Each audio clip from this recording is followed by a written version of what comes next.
Shalom Tuhan. Shalom. Ya, juga saudaraku yang ada di medsos.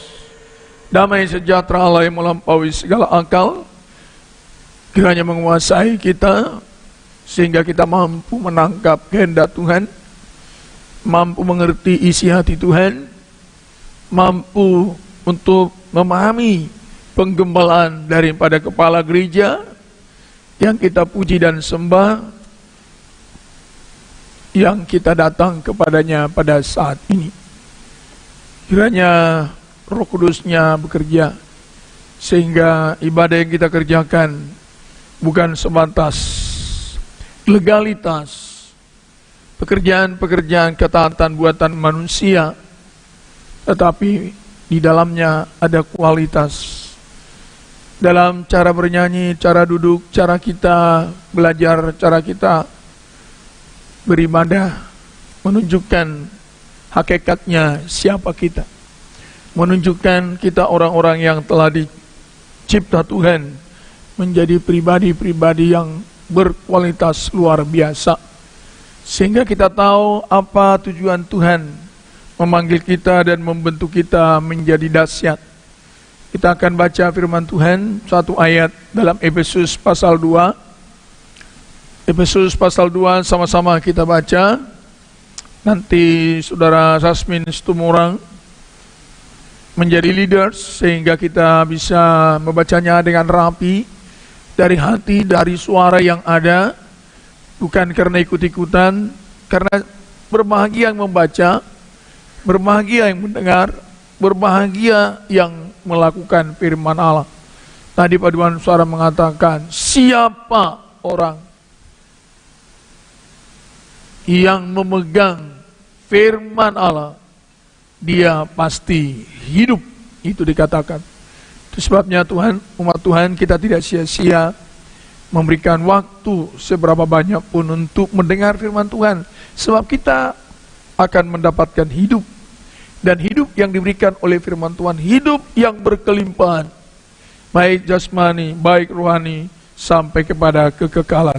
Mari kita baca Efesus pasal 2 ayat 10, 3, 2. Ya, karena kita ini buatan Allah, diciptakan dalam Kristus Yesus untuk melakukan pekerjaan baik yang dipersiapkan Allah sebelumnya. Ia mau supaya kita hidup di dalamnya. Inilah hakikat kita. Inilah keberadaan Kristen itu sesungguhnya. Inilah kita, bukan mau seperti ini, tapi inilah kita, yaitu menjadi pribadi yang luar biasa.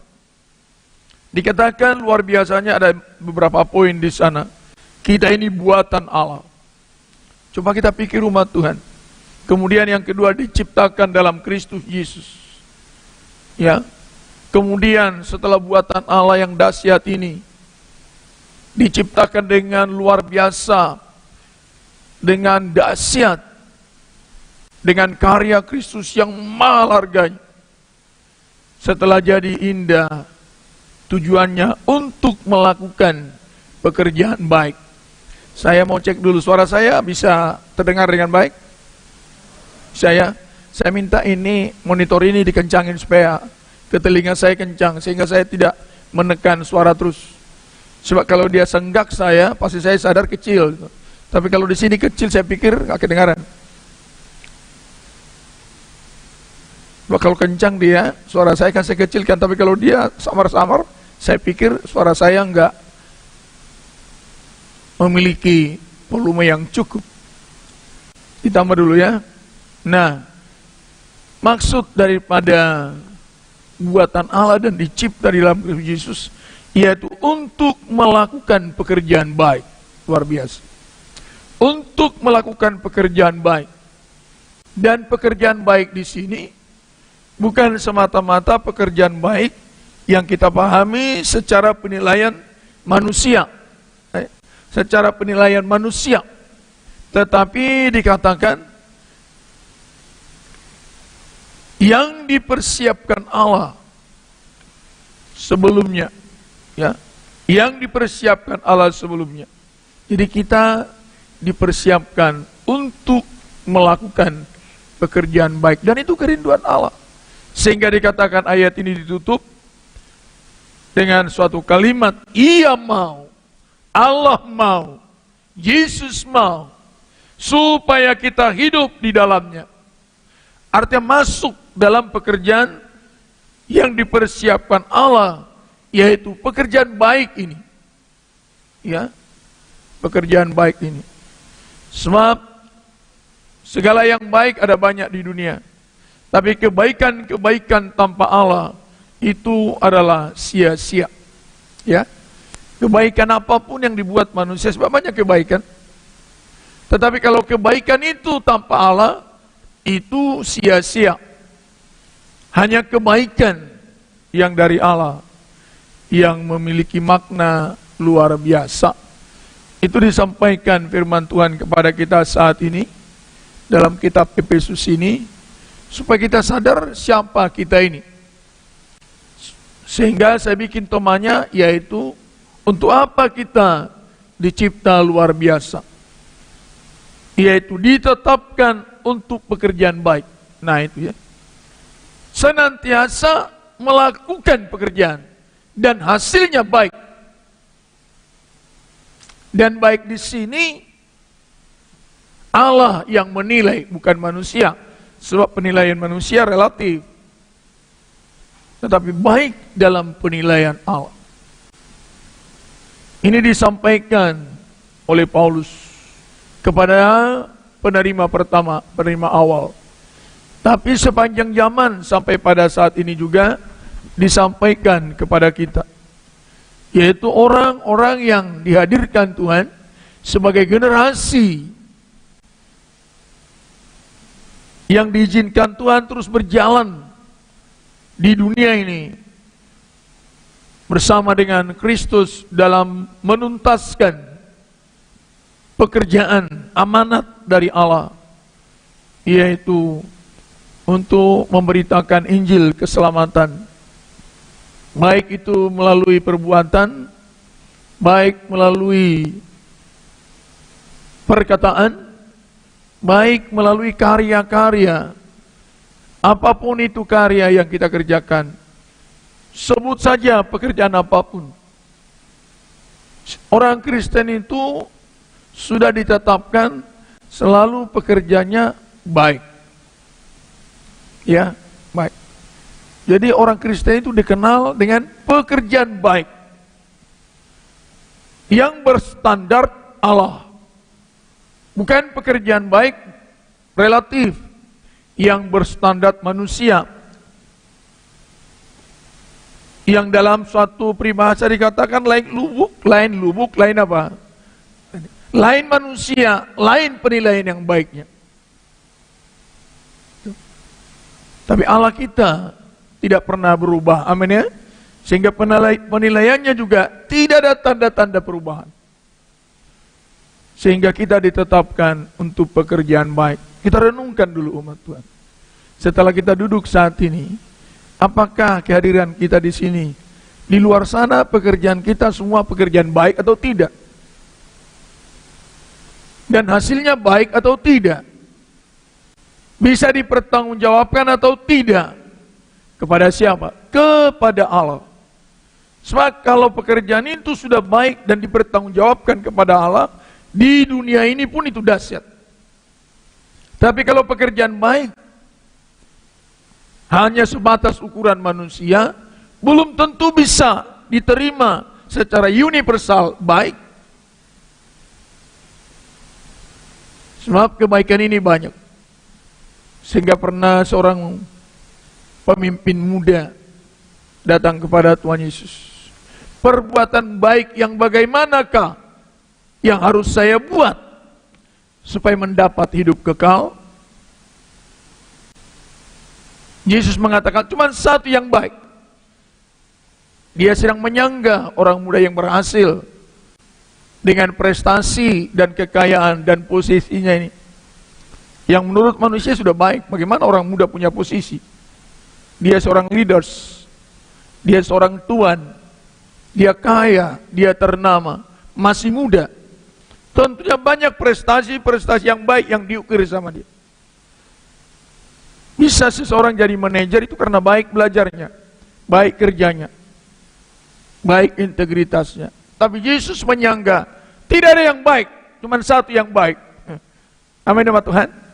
Tuh lihat Yesus, tidak ada yang baik, cuma satu yang baik. Apa itu? Kalau pekerjaan baik itu sesuai dengan kehendak Allah.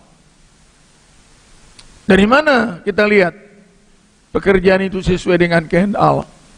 Dari satu poin saja, bisa membawa kita kepada hidup kekal. Kalau pekerjaan kita hanya sebatas hidup jasmani, itu belum baik. Walaupun memang secara ukuran dunia baik. Itu dikatakan oleh Yesus dalam Yohanes pasal 6. Kita lihat dulu. Pernah ditanya oleh orang Yahudi kepada dia. Yohanes pasal yang ke-6.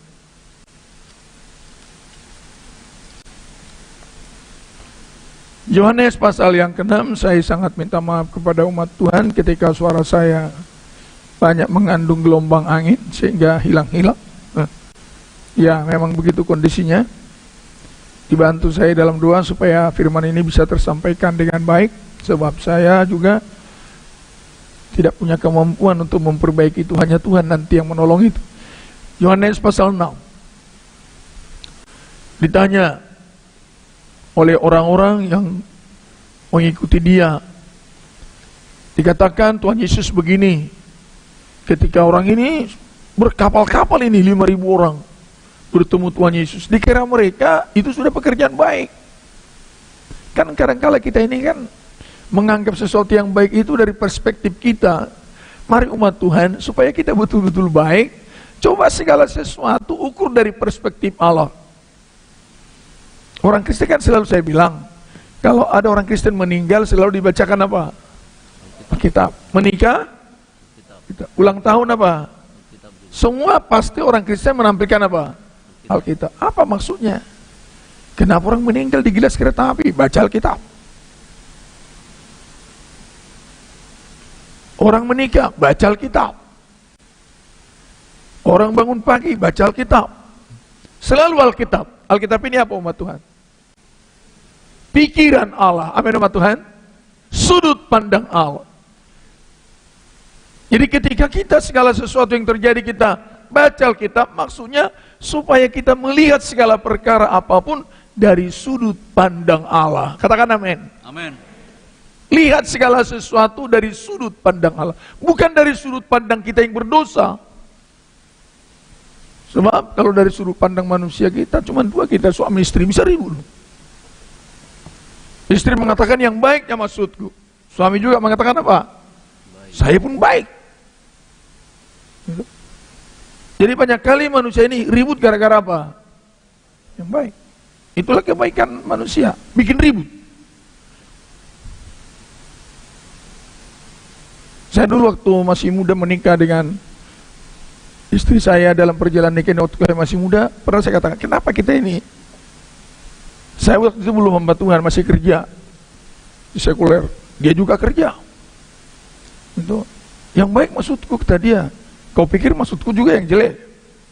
Yang baik juga. Maksudmu yang baik, maksud saya yang baik. Tapi kau ribut kita. Diam kami. Bingung tuh kan? Loh, betul umat Tuhan? Yang baiknya maksudku, sampai ada air mata ini. Tuh. Saya juga dengan serius, yang baiknya maksudku. Cuman masalahnya kenapa kita ribut? Coba kita diam dulu. Rupanya jauh lebih baik kalau diam dan berdoa. Iya. Itu masih usia 29 tahun ke 30 tahun. Karena sama-sama sibuk. Semua membuat argumentasi yang baik. Dalam rapat-rapat apapun, saya ini kan tidak ada hari tanpa rapat. Semua akan menyampaikan gagasan-gagasan apa?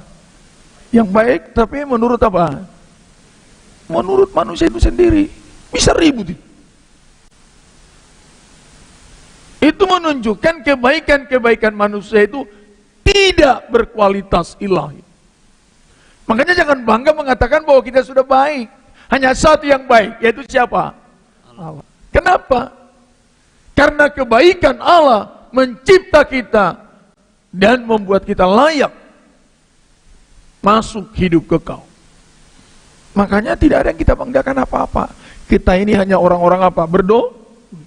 Tadi bernyanyi awal itu sudah dikatakan, yang lemah dan apa lagi? Tak berdaya. Yang kecil apa lagi? Tuh. Ada orang menyanyikan nggak ngerti apa-apa, cuma dinyanyiin terus. Tapi kalau kita bernyanyi, iya, itu pengakuan yang jujur. Kita ini lemah, kemudian apa? Tak berdaya. Itu. Kemudian kecil, hina. Coba kita, jadi apa kita? Hanya karena anugerah kita bisa mulia. Amin ya. Amin. Itu disampaikan dalam firman ini. Makanya dalam segala hal, walaupun maksudmu yang baik, coba ukur dari firman Allah. Apakah maksud yang baik itu betul-betul baik kata Allah? Saya katakan tadi, dari mana parameternya bahwa pekerjaan baik yang kita buat betul-betul baik di hadapan Allah? Bernilai kekal. Bernilai kekal. Itu dikatakan Tuhan Yesus kepada orang yang datang sudah merasa baik ini. Tolong dibaca Yohanes pasal yang ke-6 ayat yang saya lihat dulu ayat yang ke-22.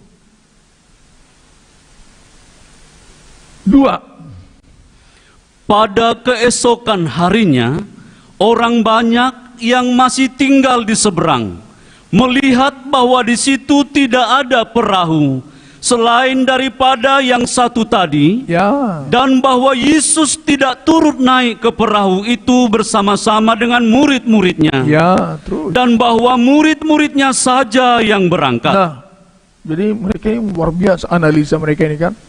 Mereka tahu Yesus nggak ada di situ. Mereka cek semuanya. Sebab orang-orang ini tidak mau mengikut murid-murid, mengikut Yesus. Amin sama Tuhan. Kita datang ini mengikut siapa? Yesus. Baik nggak itu? Baik nggak itu? Baik. Nggak usah ragu-ragu. Nah, baca terus. Tetapi sementara itu, beberapa perahu lain datang dari Tiberias, Ya. dekat ke tempat mereka makan roti. Ya. Sesudah Tuhan mengucapkan syukur atasnya. Ya. Baca terus. Ketika orang banyak melihat Ya. bahwa Yesus tidak ada di situ, Nah, diperiksa lagi. Semua kapal yang datang diperiksa. Wih, luar biasa baiknya orang ini ya. Amin ya. Nggak mau masuk persekutuan kalau nggak ada siapa? Tuhan Yesus. Baik ya. Tetapi motivasinya nggak baik. Kenapa? Memang menurut jasmani baik loh. Karena mereka itu cari Yesus supaya mereka makan. Saya mau tanya, cari makan itu baik? Baik. Nggak berani kita mengatakan nggak baik kan? Jelas di sini. Orang ini cari Yesus karena mereka mau cari apa? Cari makan. Soalnya kemarin mereka baru dikasih makan 5.000, sisa berapa bakul? 12 bakul. Nah pagi-pagi udah lapar, memang begitu loh umat Tuhan. Sekenyang lapar kita malam-malam, pagi pasti apa? Lapar. Itu makanya rupanya sekarang ini kalau makan jangan usah terlalu kenyang, toh pagi lapar juga.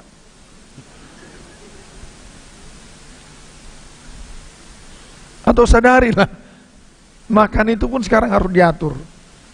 Itu supaya jangan menumpuk di badan kita. Amin ya. Sebab karena numpuk berat kita pun naik. Jadi orang ini baik loh. Kenapa? Mereka cari Yesus yang bisa kasih mereka makan. Motivasinya ini baik secara jasmani. Coba lihat kata-kata mereka ayat yang ke-24. Ketika orang banyak melihat bahwa Yesus tidak ada di situ, Ya. dan murid-muridnya juga tidak, Ya. mereka naik ke perahu-perahu itu, lalu berangkat ke Kapernaum untuk mencari Nah, Yesus. baru mereka charter loh kapal. Mencari siapa? Yesus. Tadi kalian datang sini charter taksi atau numpang? Orang ini cari Yesus sampai charter kapal. Betul ya? Betul. Udah pernah kalian datang ke ibadah sampai charter pesawat? Loh kami pernah. Kami charter pesawat kemana? Jakarta ini yang 1/4 pesawat kan. Katanya nggak muat satu pesawat. Karena kami ingin melayani Tuhan. Kami di sana, nggak ada tempat tidur. Sebentar diusir. Iya, belum tidur keluar. Bawa koper terus. Tapi luar biasa. Sampai sekarang kita masih dijaga oleh Tuhan. Amin ya. Amin. Sehingga dikatakan di sana mereka charter kapal. Sampai ke Kapernaum. Ayat 25. Ketika orang banyak menemukan Yesus di seberang laut itu. Luar biasa. Mereka bahagia ini kan. Wih, itu dia. Siapa? Yesus. Senang kali mereka. Turun buru-buru. Dan sahutnya bagaimana? Mereka berkata kepadanya, Apa katanya? Rabi. Wah, luar biasa. Aduh om, sudah lama nggak ketemu. Kenapa? Tolong traktir makan dulu.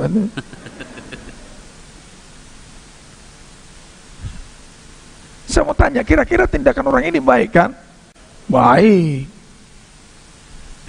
Tapi kebaikan yang begini tidak bernilai kekal. Hanya bernilai setelah makan sebentar lagi apalah? Loh, betul ya? Supaya kita tahu dulu masalah baik ini. Sehingga supaya baik nanti Tuhan berikan mereka pekerjaan baik. Waktu itu Rabi. Apa katanya? Bila mana engkau tiba di sini? Bila mana ini dua pertanyaan nih. Bila dan bagaimana? Bagaimana? Karena kapal tidak ditumpangi. Saya tahu Yesus sudah apa? Seberang. Menyeberang. Umat Tuhan sudah tahu ceritanya. Kenapa dia bisa menyeberang? Hah? Wah, nggak bisa kalian. Kalah dengan sekolah minggu. Hah? Kenapa?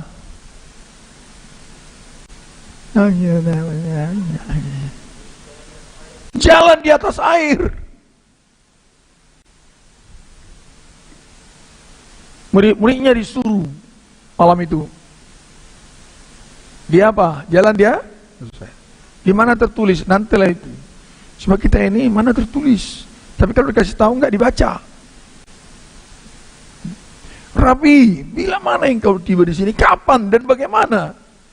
Sebab mereka sudah cek setiap kapal nggak ada penumpangnya di apa namanya itu, di daftarnya apa namanya itu, passenger list. Periksa, oh nggak ada Tuhan Yesus, betul ya?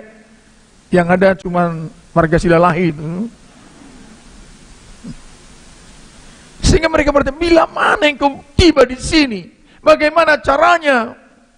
Jawabannya itu nggak dijawab. Yang dijawab motivasinya. Baca.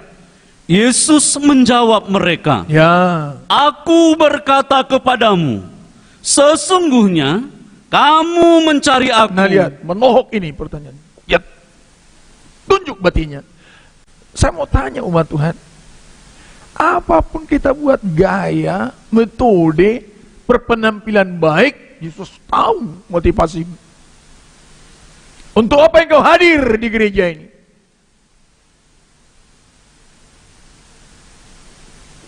Orang mulai mengatakan, saya berbuat baik, saya beribadah, saya bernyanyi, saya dengar firman Tuhan, tapi Yesus tahu di mana duduknya. Motivasi dan pikiran kita. Sehingga dijawab, menohok ini, ditusuk langsung.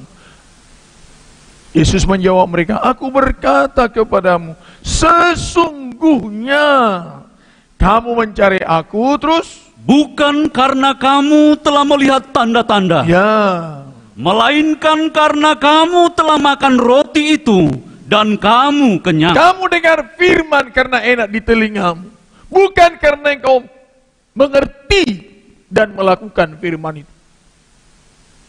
Dan inilah kelemahan gereja hari-hari ini. Selalu mencari di mana tempat ibadah yang enak, yang bisa menyenangkan perasaan, membuat dia agak goyang-goyang dikit itu. Full AC, itu, full musik, full singer, pokoknya full lah. Makanya gereja juga sekarang mencoba itu. Setelah full singer, full musik, full AC, itu baru swimming pool. Semua serba full, baru kafe full dibuat tuh. Itu baik. Tapi perlu kita tanya Yesus, apa pandangan dia tentang itu? Amin sama Tuhan. Ternyata di sini kamu mencari aku bukan karena kamu mengerti apa maksud daripada kelimpahan roti itu. Jadi kamu mencari aku karena apa dikatakan? Melainkan, baca, melainkan karena kamu telah makan roti itu ya, dan kamu kenyang. Nah, lihat, loh, mencari roti, mencari makan supaya kenyang, baik loh, betul loh Tuhan? Betul. Betul ya? Gak salah, baik. Tetapi kebaikan sebatas itu, itulah kebaikan yang sia-sia. Makanya ketika kita beribadah begini, ini pekerjaan baik, tapi bernilai kekal. Maka dahsyat loh melayani Tuhan ini. Di mana ada pekerjaan begini? Itu nanti pertanyaan murid-murid. Sehingga ditekan Tuhan Yesus ayat 27. Bekerjalah, bukan untuk makanan yang akan dapat binasa. Sibuklah.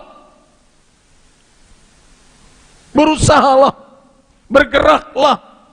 Buatlah segala sesuatu.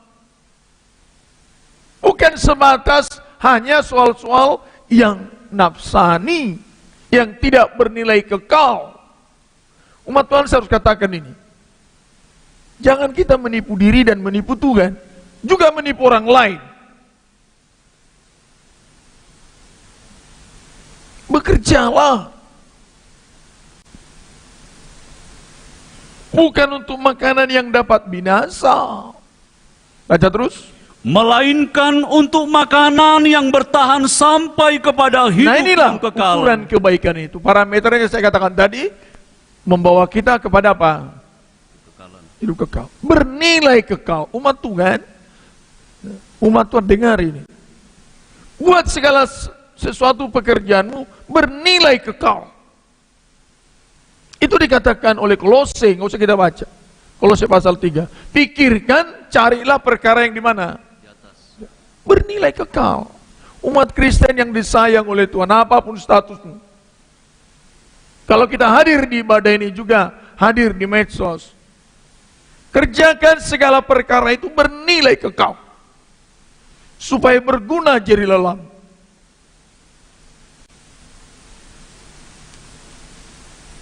Kalau kita tahu, kenapa Paulus mau sampai dikatakan sama dia, hidup adalah Kristus, mati adalah apa? Karena walaupun dia menghadapi resiko, penat, capek, kurang makan, bahkan mengalami tekanan, teror setiap saat oleh karena Injil, dia tetap tegar. Karena dia tahu pekerjaan yang dia kerjakan pekerjaan baik yang bernilai kekal. Sehingga dia serukan dengan kuat sekali. Karena itu saudaraku, berdirilah apa? Giatlah selalu, apa dikatakan? Giatlah selalu dalam pekerjaan Tuhan. Sebab jerih lelamu di dalam Tuhan, apa dikatakan? Tidak sia-sia. Tidak sia-sia, bernilai kekal. Sekarang kita tanya, saya jadi pendeta, apakah saya pendeta ini hanya sebatas supaya makan istri, anak saya dan cucu saya? Supaya ada jas dan segala kebutuhan-kebutuhan saya? Ini pekerjaan baik yang tidak bernilai kekal. Makanya pergerakan-pergerakan dari orang Kristen itu lain. Selalu terkait dengan sorga. Haleluya. Katakan haleluya. Haleluya. Selalu terkait dengan sorga. Jangan kerjakan kekristenan tapi tidak terkait dengan hidup kekal. Dan pastikan itu, jangan simsalabim. Sebab menjadi Kristen itu yang pasti-pasti. Sedih loh kalau ada orang datang ke gereja, ke Batam Kota, tapi nggak jelas tujuannya. Kursi rusak, lantai kotor, baru kalian bilang, kok lain pendeta ini? Ya memang kursi kalau diduduki rusak, nggak apa-apa. Rusak itu nggak apa-apa, nggak ada yang susah. Tetapi nanti nilai yang kita buat tidak sampai kepada hidup kekal. Apa sih yang dikatakan oleh Tuhan Yesus kepada kita saat ini? Supaya jangan sia-sia waktu. Amin, umat Tuhan. Amen. Mahal loh waktu itu. Amin. Amin. Waktu itu adalah apa? Kalau uang sia-sia itu. Waktu itu adalah apa? Selamatan. Keselamatan. Amin ya. Siapa tadi yang bilang uang itu? Pasti nggak paham.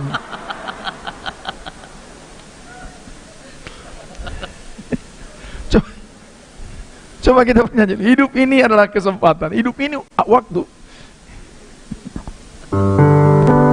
Hidup ini adalah kesempatan. Hidup ini untuk melayani Tuhan. Hebat itu, bukan uang. Jangan sia-siakan apa yang Tuhan beri. Hidup ini hanya sementara. Oh Tuhan. Oh, Oh Tuhan, pakailah hidupku selagi aku masih Tuhan. Bila saatnya nanti ku tak berdaya lagi, hidup ini sudah. jadi berkat. Saya bangga kepada orang tua kami. Udah tua, udah 86 tahun, jalan pun udah berat, tapi masih digunakan waktu mencari hidup kekal. Amin ya. Mencari hidup kekal. Ini masih muda. Waktu adalah apa dikatakan tadi?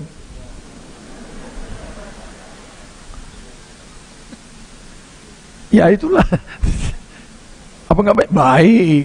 Tuh, mencari uang juga apa? Tetapi semua yang baik tanpa kekal dikatakan apa? Sia-sia. Udah mengerti kan? Baru mengerti kapan mau dikerjakan. Padahal sudah lama kita ini jadi apa? Jadi Kristen. Kalau kita tahu, sebab di sini Paulus memberikan pengajaran pada umat Tuhan tentang tujuan Allah menjadikan atau mengubah kehidupan setiap umat Tuhan, jemaat Tuhan, dari keadaan yang sangat hina menjadi sangat mulia. Kita harus tahu itu. Sebab kalau nggak tahu tujuannya jadi Kristen ini, itu sebabnya kita datang beribadah hari ini, nggak datang besok, karena kita anggap ibadah ini sama dengan kerja di luar sana. Kita tidak tahu nilai nyawa kita.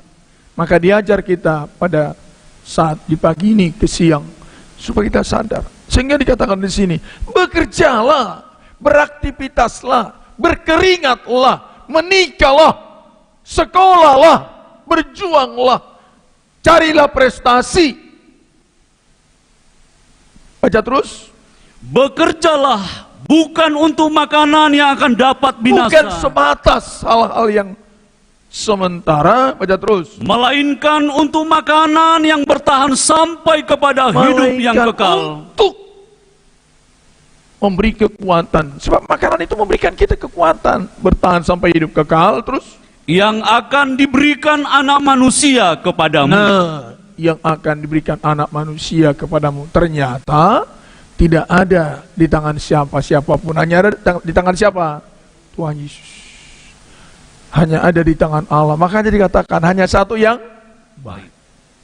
Sudah banyak anak muda tadi mengerjakan yang baik, sehingga kalimatnya perbuatan baik yang mana? Yesus mengatakan cuma satu yang baik. Kalau apa yang kita kerjakan bernilai kekal. Sebab ada nyanyian mengatakan apa guna peroleh apa? Berarti nggak ada gunanya. Apa guna peroleh dunia? Tetapi apa dikatakan? Kehilangan nyawa. Sehingga diajar oleh Tuhan Yesus. Melainkan makanan yang baca terus. Sebab dialah yang disahkan oleh Bapa, Ya, Allah dengan meterainya. hanya Yesus dimeteraikan oleh Allah. Hanya Yesus. Makanya dikatakan, tidak ada di bawah kolong langit ini suatu nama yang diberikan Allah kepada seorang pribadi yang olehnya kita selamat selain daripada nama siapa? Tuhan Yesus. Makanya nama ini biar terukir di hati kita. Sehingga dikatakan di sana oleh Tuhan Yesus, dialah yang disahkan oleh Bapa. Dialah yang disahkan oleh Bapa, Allah, dengan meterainya untuk menyatakan tidak ada pekerjaan yang baik bernilai kekal di luar daripada Yesus. Maka kalau kita mau melakukan pekerjaan baik, mohonlah dari satu pribadi, yaitu dari siapa? Dari Yesus. Mohonlah dari Tuhan Yesus. Sehingga mereka bertanya, ayat 28, Lalu kata mereka kepadanya, kepada Yesus, apa katanya? apakah yang harus kami perbuat Ya, supaya kami mengerjakan pekerjaan yang dikehendaki Allah? iya, jadi apa yang kami buat supaya kami masuk dalam pekerjaan itu? Soal di sana bekerjalah bukan untuk makanan yang dapat habis dan basi. Dalam terjemahan lain, bekerjalah bukan untuk makanan yang dapat habis dan basi. Emang itu aja kan? Makanan itu kalau nggak habis pasti apa? Basi. Betul ya?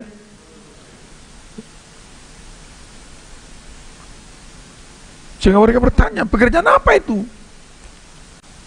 29. Jawab Yesus kepada mereka, inilah pekerjaan yang dikehendaki Allah, Yaitu hendaklah kamu percaya kepada Dia yang telah diutus amin. Allah. Katakan amin. Amin. Itu yang diutus Allah memanggil kita. Ketika sampai kepada kitab Efesus, disampaikan kepada orang-orang yang telah percaya kepada Yesus. Sidang jemaat Efesus juga kita pada saat ini. Yang dikatakan tadi, bahasanya pada ayat 10, karena kita ini buatan siapa dikatakan? Allah. Buatan Allah. Dikatakan diciptakan dalam siapa? Kristus Yesus. Untuk melakukan pekerjaan baik yang dipersiapkan Allah sebelumnya.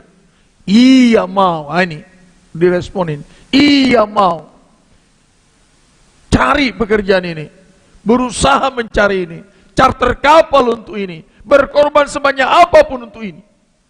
Orang mau mencater kapal hanya untuk mencari makan, betul enggak?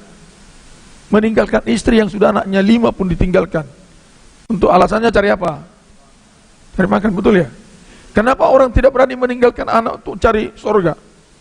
Kenapa enggak beribadah? Anak kami kalau ditinggal nangis. Loh, kalau kerja kok gak tinggal? Ya gimana, nanti mati dia. Disitulah kita lihat buntu otak kita. Banyak ibu-ibu, banyak bapak meninggalkan anak untuk kerja, nggak masalah. Dan itu akan diacung apa? Betul ya? Tapi kalau orang coba ditinggalkan anaknya di rumah karena dia beribadah, dicampur nggak? Loh, kemana pak orang ini? Pergi beribadah, ditinggal anaknya. Waduh. Ditinggal anaknya begini terlantar, aduh. Karena dikatakan kemana pergi? Ibadah. Tapi kalau lu kemana mamanya? Kerja, cari makan. Wah, hebat juga itu. Memang harus begitu.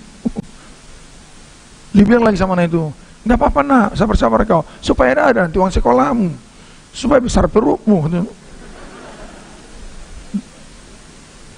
Itu. Cobalah kita pikir itu. Kira-kira, coba. Nggak, untuk menangkap firman Tuhan ini harus jalan. Kegagalan Kristen kan menangkap firman Tuhan khotbah dikira hanya cerita di atas cerita. Burung nuri terbang tinggi kata pengamen, katanya. Ya kan? Burung beo bisa ngomong, katanya. Jadi ditanya pengamen, kenapa kok kau bilang katanya? Iya, saya kan nggak pernah lihat. Saya butanya, pengamen kan buta. burung nuri terbang tinggi katanya. Lo kan itu. Kita juga begitu. Jadi Kristen diberkati, tapi ujungnya apa? Katanya. Kalian itu begitu atau enggak? Sama enggak dengan orang pengamen itu? Cuman dua mengatakan tidak.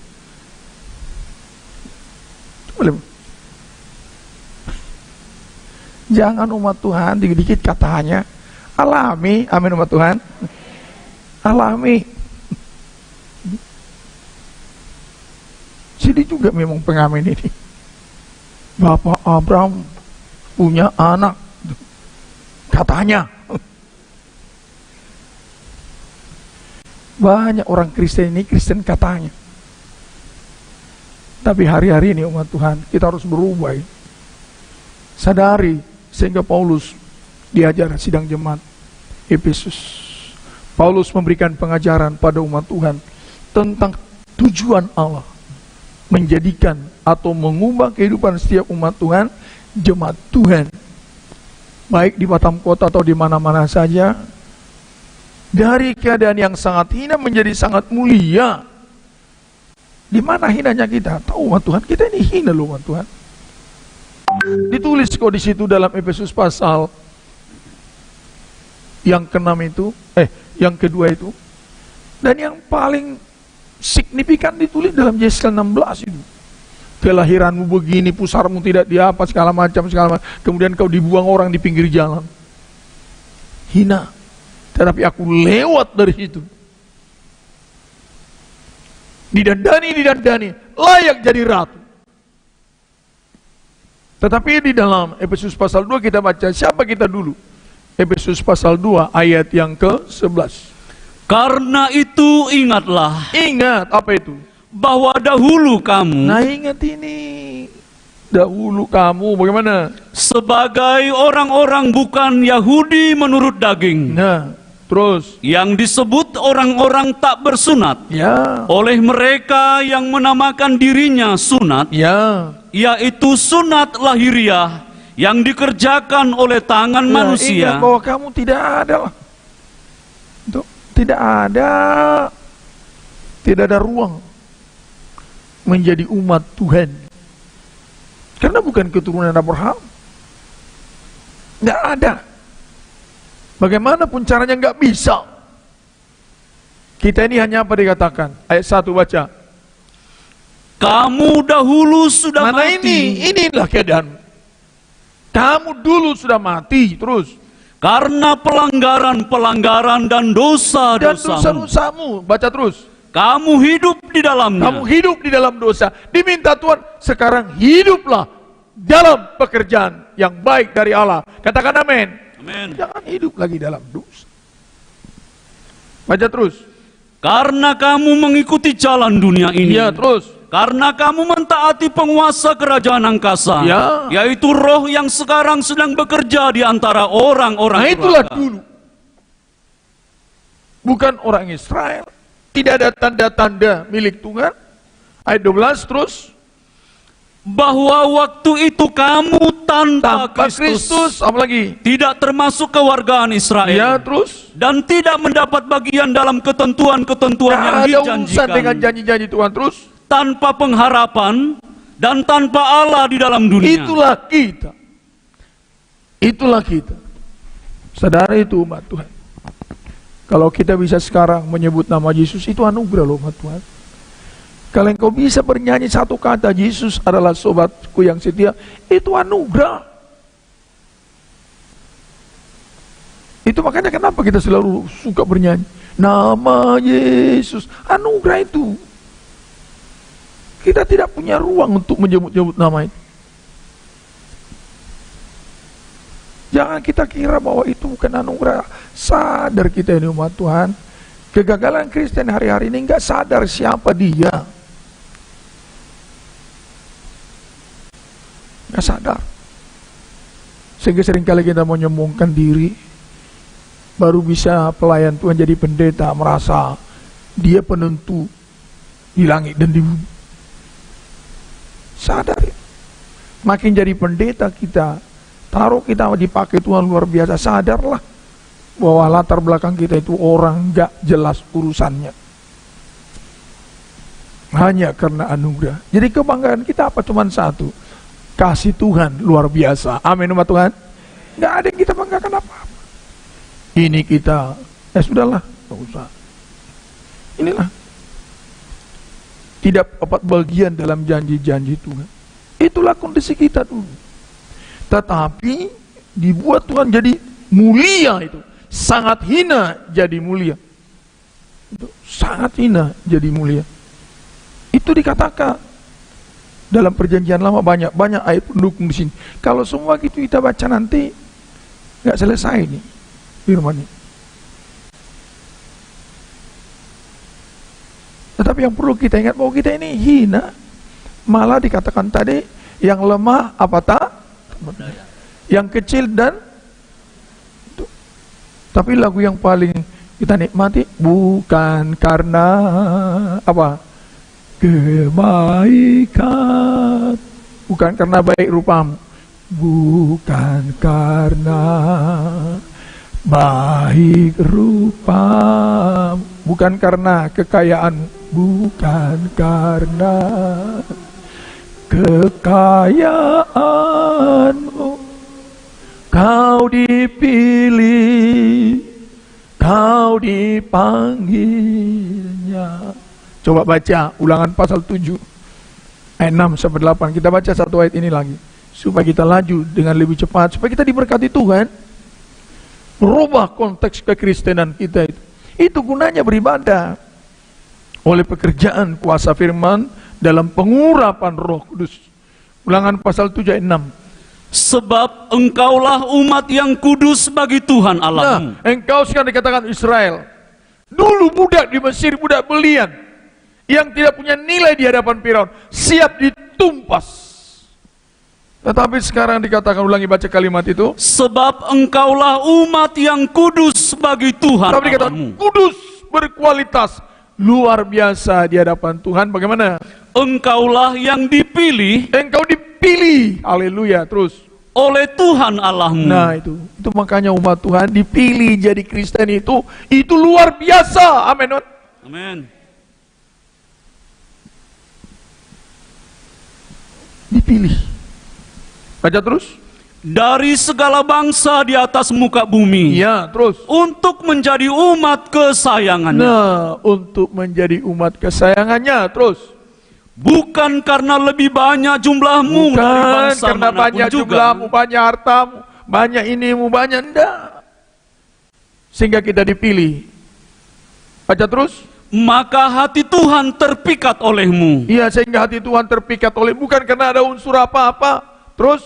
Dan memilih kamu. Dan memilih kamu, terus. Bukankah kamu ini yang paling kecil dari segala bangsa? Bukankah kamu yang paling kecil dari segala bangsa, tapi dipilih. Sampai 8. Tetapi karena Tuhan mengasihi kamu. Karena Tuhan mengasihi kamu, terus. Dan memegang sumpahnya. Ya. Yang telah diikrarkannya kepada nenek moyangmu. Ya. Maka Tuhan telah membawa kamu keluar dengan tangan yang kuat. Ya. Dan menebus engkau dari rumah perbudakan. Ingat, itulah latar belakang dari rumah perbudakan. Terus. Dari tangan Firaun, Raja Mesir. Ya. Untuk menjadi umat yang kudus, milik kesayangan Allah. Haleluya. Amin umat Tuhan. Amin. Bukan karena ada apa-apa. Itu dijelaskan Paulus dalam konteks perjanjian baru. Juga kepada kita, ingat umat Tuhan, tidak diizinkan kita lupa diri. Ada orang Kristen ini merasa dia hebat. Ingat baik-baik, sehebat-hebatmu di luar Tuhan, engkau hanya hina. Apapun jabatanmu, saya harus katakan ini.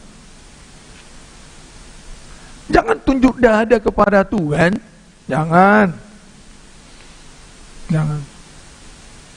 Tapi rendahkanlah dirimu di bawah tangan Tuhan yang maha apa? Maka ia akan apa dikatakan? Meninggikan. Jangan tunjuk dada. Ini saya, ini enggak ada gunanya. Sudah dada kita pun dada kerupuknya. Tapi seringkali kita lupa. tapi dirubah Tuhan. Jadi kita harus, jadi kenapa Paulus sampaikan ini? Apa pentingnya? Saya tulis, pentingnya memahami tujuan Tuhan menjadikan kita sangat mulia. Satu, sadari, jangan sampai lupa diri. Katakan amin umat Tuhan. Imam-imam jangan lupa diri, sidang Jumat Batam Kota jangan lupa diri. Saya yang terutama, jangan lupa diri. Coba baca ayat 8, Efesus pasal 2. Sebab karena kasih karunia kamu diselamatkan. Hanya karena kasih karunia kita diselamatkan. Terus Oleh iman. oleh iman. Terus Itu bukan hasil usahamu. bukan. Itu bukan hasil usaha. Hanya kasih karunia. Haleluya. Puji Tuhan. Amin umat Tuhan. Amin. Itu bukan hasil usahamu. Karena engkau punya seragam, karena ini enggak. Karena saya berkhotbah di hari Minggu, enggak umat Tuhan. Itu bukan hasil usahamu. Kristen yang dicinta oleh Tuhan sadar itu. So, kalau kita tahu anugerah Tuhan, betapa tambah hari kita tambah menyembah Tuhan, tambah rendah hati. Bangsa Israel kan selalu kegagalannya di situ. Lupa diri. Jangan ya. Khusus bagi kita di Jemaat Batam Kota, jangan lupa diri. Apapun yang kau dapat itu karena anugerah. Ingat siapa kita dulu.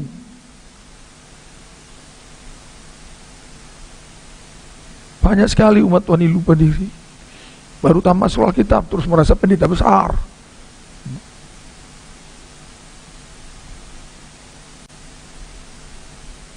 Baru jadi guru sekolah minggu terus merasa udah dipakai Tuhan luar biasa. Memang jadi guru sekolah minggu itu luar biasa itu. Itu karunia Tuhan. Tapi jangan lupa diri. Amin umat Tuhan. Salam umat Tuhan. Salam. Ingat itu baik-baik. Jangan lupa diri. Sehingga dikatakan itu bukan hasil usahamu. Tetapi apa? Tetapi pemberian Allah. Nah itu loh. Jadi kalau kita tahu pemberian, hormat kepada yang memberi. Amin umat Tuhan. Salam umat Tuhan. Salam. Hormat itu. Itu pemberian Allah. Itu satu. Jangan sampai lupa diri. Yang kedua, jangan memegahkan diri. Sebab itu biasa orang kok kalau sudah lupa diri, dia akan megahkan diri. Karena lupa bahwa dia hanya manusia berdosa yang lemah tak berdaya. Tapi kebetulan sekarang punya jas, akhirnya dia apa? Memegahkan. Kamu tidak kenal saya. Kau tahu nggak siapa saya? Dia sendiri pun tidak tahu siapa dia.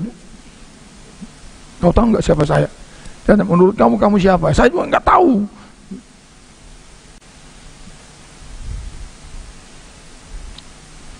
Karena apa? Lupa diri sehingga memegahkan diri. Jadi orang yang sombong itu karena lupa apa? Saya katakan sekali, orang yang suka sombong itu karena apa? Lupa diri. Itu makanya kita selalu bernyanyi, ingatkan apa? Ingatkan kembali. Jangan lupa diri. Kemudian setelah itu berpadananlah dengan panggilan. Itu sesuai dengan panggilan Tuhan yang kudus, ya kuduslah. Dalam hal apa dikatakan berpadanan dengan panggilan?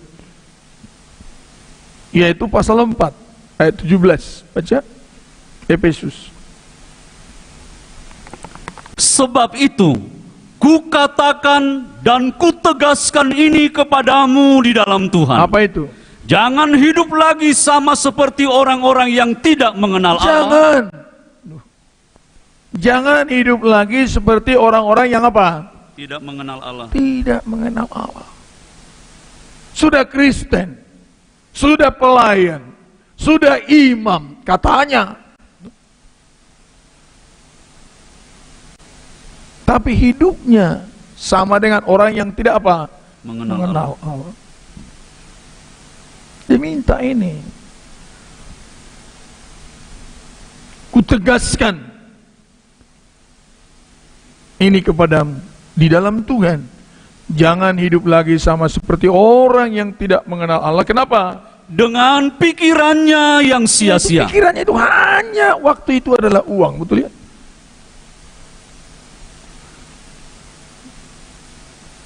Baik itu punya uang, bukan gak baik. Saya senang kalian punya uang, punya pabrik itu. pesawatmu 5, saya katakan haleluya. Tapi itu tidak akan menolong sedikit pun. Itu akan kita tinggalkan, kan itu kan? Banyak harta kita, cuman nilainya apa? Kertas, betul ya? Ijazah itu dari mana? Dolar itu?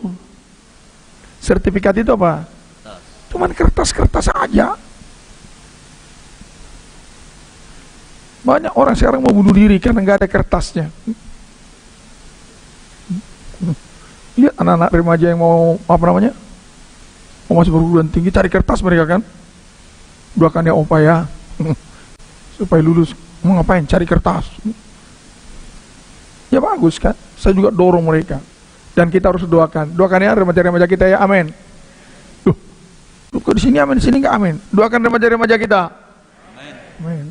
Yang Batam Kota ini nggak bisa langsung responsif ya. Apanya orang ini? Solar. bukan apa namanya? Bukan Aftur, tahu Aftur? Yang digunakan pesawat jet. Amin sama Tuhan. Amin. Nah baru itu udah panas. Tuh, 17 ini. Yaitu pikirannya yang sia-sia, apalagi? Dan pengertiannya yang gelap. Pengertiannya gelap, apalagi? Jauh dari hidup persekutuan. Jauh dengan dari Allah. ibadah. Umat Tuhan tolong lihat saya, apa nilaimu? Jauh dari ibadah. Saya mau tantang kita semua. Merasa hebat engkau tidak beribadah? Sadarlah. Sadarlah. Merasa hebat engkau tidak melayani Tuhan? Sadarlah, enggak ada. Hanya karena Tuhan kita bisa sampai saat ini ada. Haleluya, amin ya. Amin. Ingat itu. Itu. Pengertian yang gelap, jauh dari ibadah, terus Jauh dari hidup persekutuan dengan Allah. kenapa? Karena kebodohan yang ada di dalam mereka. Jadi rupanya yang tidak suka beribadah itu karena apa dikatakan? Bodoh. Kurang kencang supaya didengar orang itu. Orang yang tidak sungguh-sungguh beribadah itu dan tidak cinta ibadah itu karena apa? Bodoh. Nggak mau bilang yang nggak mau beribadah itu kan? Malah tersinggung, awas kau nanti ya. Selesai ibadah itu urusan lain itu. Amin umat Tuhan. Tapi sekarang ingat baik-baik. Ternyata kalau yang tidak suka beribadah itu karena kebodohan, berarti yang beribadah ini karena apa? Yang beribadah ini karena apa? Mikir lagi kita itu. Yang tidak suka beribadah itu karena apa dikatakan? Bodoh. Nah, yang suka beribadah itu karena kasih.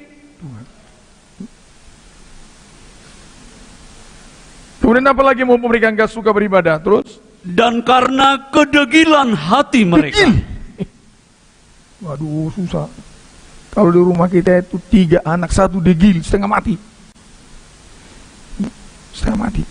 Apalagi yang degil itu bapaknya. Waduh.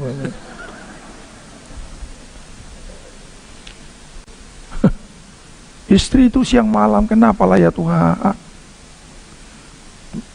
Padahal sebelum jadi bilang jangan mau sama itu, degil itu. Enggak, Roh Kudus sudah ngomong om.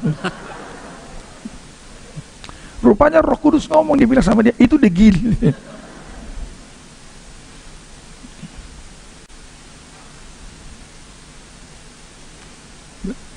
Karena kedegilan hati mereka. Di mana? Baca terus. Perasaan mereka telah tumpul. Mati rasa. Arti mati rasa ini hanya perasaannya yang dia tahu. Kenapa dikatakan hewan itu yang tidak punya perasaan? Ada loh perasaan hewan, betul ya? Buktinya kalau dipukul apa? Tapi kenapa dia dikatakan nggak ada perasaan? Dia hanya tahu perasaan raja. Itu makanya umat Tuhan, kalau kita hanya mengerti perasaan kita, itu namanya apa? Tumpul.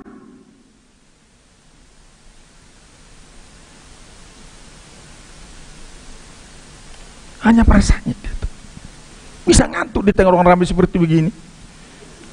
Berarti perasaannya apa? Bisa gini. Bilang sama dia, tumpul perasaan.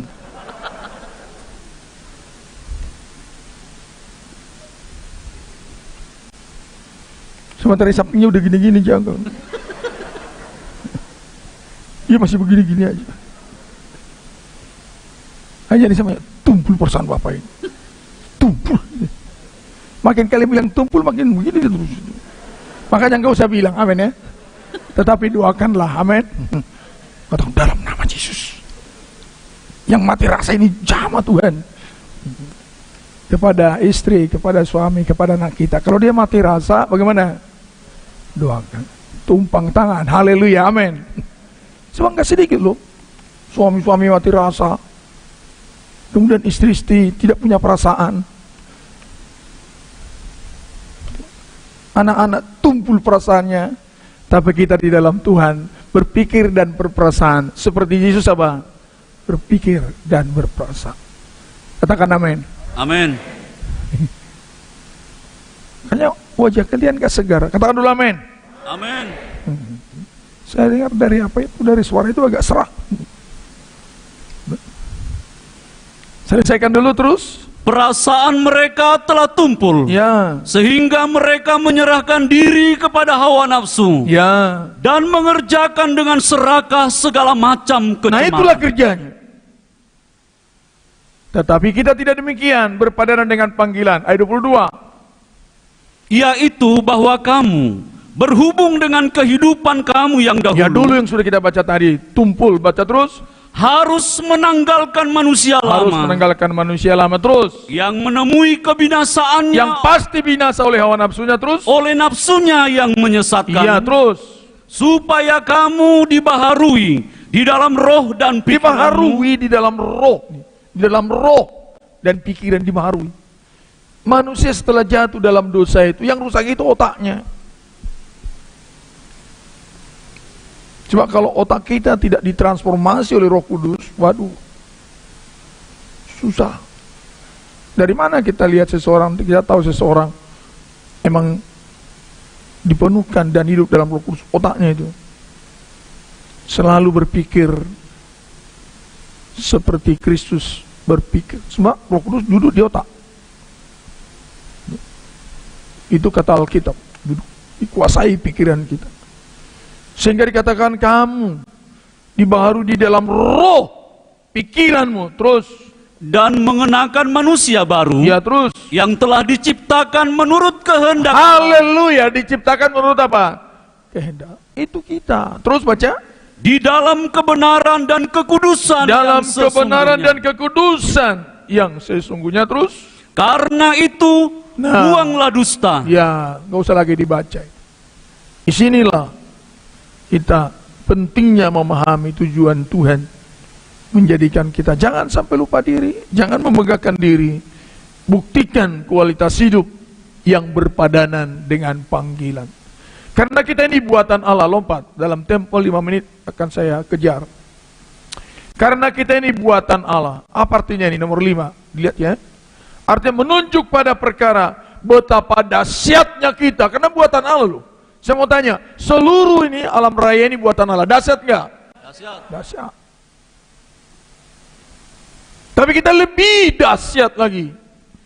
Kata kita ini buatan Allah, menunjuk kepada perkara betapa dahsyatnya kita, betapa ajaibnya kita, betapa mulianya kita di pemandangan Allah. Lebih berharga dari segala apa yang ada. Kata buatan dalam bahasa Inggris workmanship, yaitu hasil kerja dari seseorang pribadi, hasil kerja dari seorang pribadi yang sangat ahli dan mahir dalam membuat sesuatu. Nilainya berapa? Tak ternilai oleh materi. Itulah Kristen. Tidak bisa dinilai oleh materi. Itu dikatakan oleh suratan Petrus. Karena kamu telah dilepaskan dari cara hidupmu yang sia-sia, bukan dengan apa dikatakan? Bukan dengan barang fana seperti apa? Emas, perak. Tetapi kamu diselamatkan oleh siapa? Darah Yesus. Buatan Allah. Tak ternilai oleh materi. Itulah kita umat Tuhan. Begitu mahalnya kita. Buatan Allah. Sedari itu. Mahal kita. Haleluya. Amin umat Tuhan. Tak ternilai oleh materi. Maka jangan sembah materi. Itu dalam 1 Petrus pertama ayat 18. Itu dikatakan. Ya, baca Min. Ayat 18. Ya. Sebab kamu tahu Ya. bahwa kamu telah ditebus dari cara hidupmu yang sia-sia, Ya. yang kamu warisi dari nenek moyangmu itu, Ya. bukan dengan barang yang fana, Bukan dengan barang yang fana, bukan pula dengan perak atau emas, bukan pula dengan perak atau emas, melainkan dengan darah yang mahal. Apa maksud ayat ini? Bahwa kita ditebus begitu mahal harganya, sehingga kita ini tidak bisa dinilai dengan materi, jauh di atas materi.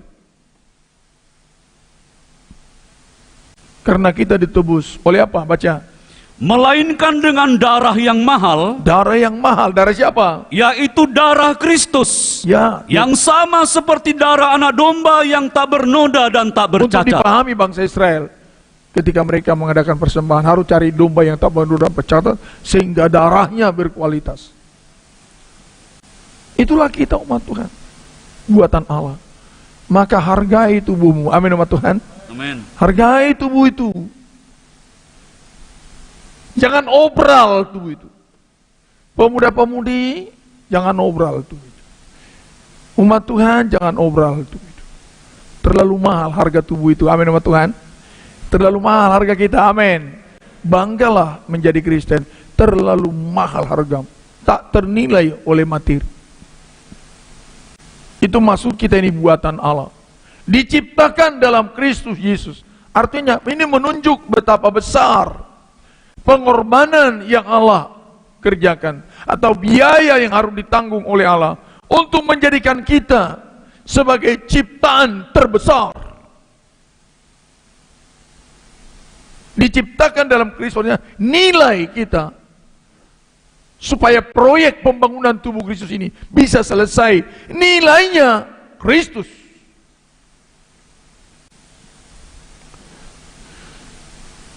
Cuma kalau orang mencari sarjana S1, nilainya mungkin ya jual sawah 1 hektar. Mahal nggak kira-kira?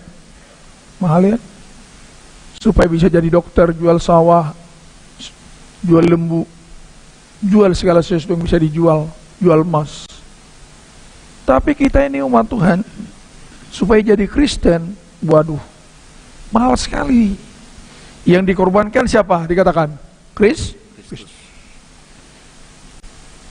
Makanya diciptakan dalam Kristus, menunjuk pada biaya, nilai secara biayanya.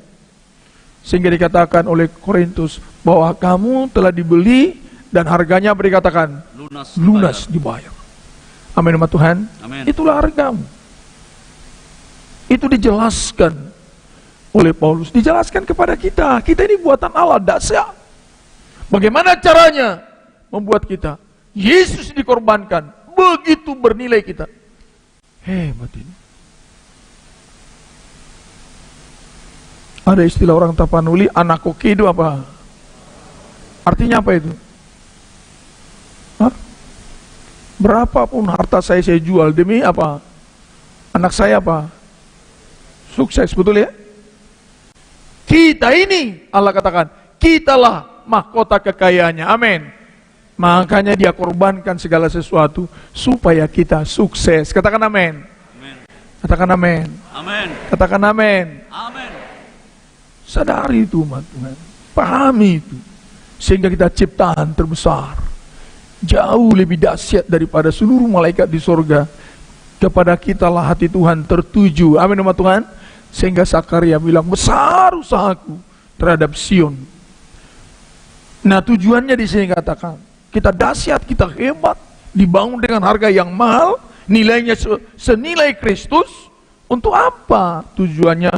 Untuk melakukan apa? Pekerjaan baik, menunjuk pada tujuan Allah, sehingga ia rela berkorban, atau ia rela membayar begitu mahal biaya yang harus ia tanggung, yang harus Allah tanggung, supaya umat Tuhan mampu menjadi pribadi yang dahsyat untuk digunakan pada pekerjaan yang dahsyat atau maha dahsyat. Saya tidak jelaskan lagi. Tuhan memanggil kita untuk itu, dahsyat loh, Pak. Tidak ada yang lebih dahsyat pekerjaan apapun itu selain daripada bekerjalah untuk mendapat nilai kekal. Yang bisa mengerjakan pekerjaan dahsyat umat Tuhan hanya orang yang dahsyat, betul ya? Betul umat Tuhan? Kalau kalian mau bekerja di daerah yang dahsyat, yang hebat, itu engkau harus dahsyat. Kalau kemampuan SDM itu enggak dahsyat, engkau bisa kerja, tapi kerja ya asal kerja. Tapi kalau engkau dahsyat SDM-mu, engkau bisa bekerja di tempat yang dahsyat. Coba kalau kita ngelamar kerja, yang ditanya, aduh, sedahsyat apa engkau, betul ya? Ditanya apa? Tunjukkan kurikulum vitae. Kurikulum vitae itu menunjukkan sedahsyat apa engkau. Baru dilihat, lulus SD, lulus SMP, SMA sampai kelas 2. Oh iya. Itulah kedahsyatannya di sini, betul ya? Apa ini? Lulus SD.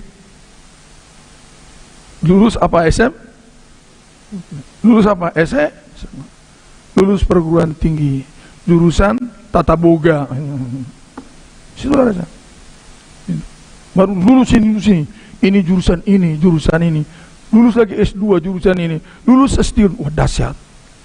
Engkau akan dipercaya mengerjakan pekerjaan yang apa? Dahsyat, betul ya? Betul. Sulit ditangkap itu? Enggak ya? Jadi supaya engkau dipercaya Tuhan untuk perkara-perkara yang dahsyat, dirimu harus dahsyat. Katakan amin. Amen. Katakan amin. Amen. Tidak laku kekristenan yang tidak dahsyat. Boleh engkau melayani Tuhan, tapi tidak akan dahsyat. Diri berbaik. Batam kota yang dicinta oleh Tuhan, Roh Kudus sedang menyapa kehidupan. Jangan degil. Perbaiki kehabisan, perbaiki pelayanan.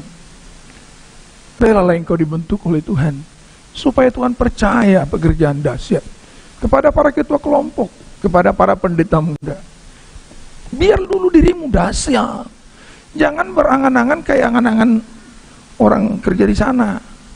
Bermimpi supaya jadi gubernur, tapi nggak pernah kursus. Tidak. Jadi segala sesuatu umat Tuhan supaya bisa mengerjakan yang dahsyat, harus diri kita dulu apa dahsyat. Allah tahu itu. Makanya hidupmu dibuat dahsyat dulu. Disucikan, ditebus, dibuat luar biasa supaya layak untuk mengerjakan pekerjaan yang dahsyat. Yang telah dipersiapkan oleh Allah, tidak ada pengangguran. Kalau dirimu dahsyat, ada Roh Kudus dalam kehidupanmu, tidak mungkin engkau nganggur. Tidak ada. Mana ada profesor nganggur? Kalau sampai ada profesor nganggur, bukan profesor itu, probocornya itu. Tidak ada. Kalau memang dirimu betul dahsyat, nggak mungkin engkau pengangguran. Betul loh Pak Tuhan. Kalau memang kekristenanmu dahsyat, pasti Tuhan kasih karunia sama dirimu melayani Dia. Haleluya, amin. Amin. Pasti Tuhan kasih karunia. Tidak mungkin itu. Sebab Dia sudah siapkan Indonesia, dicetak dokter, dicetak ini. Pemerintah tugasnya siapkan pekerjaan untuk lulusan-lulusan yang sudah engkau cetak.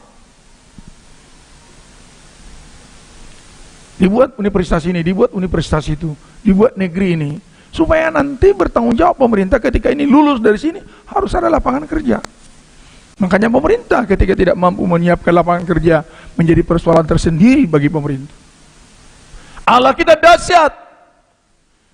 Kalau kita dibuat jadi dahsyat, sudah disiapkan pekerjaan dahsyat sebelumnya, amin. Kalau kita betul-betul mengalami pembaruan, Tuhan sudah siapkan berkat dahsyat jauh sebelumnya. Maka kejarlah engkau diperbaiki oleh Tuhan. Berkatmu sudah dahsyat, amin. Masa depanmu dahsyat, haleluya, amin umat Tuhan. Amin. Katakan haleluya 3 kali. Haleluya. Haleluya. Lebih kuat. Haleluya. Kita berdiri semua. Indah rencanamu Tuhan.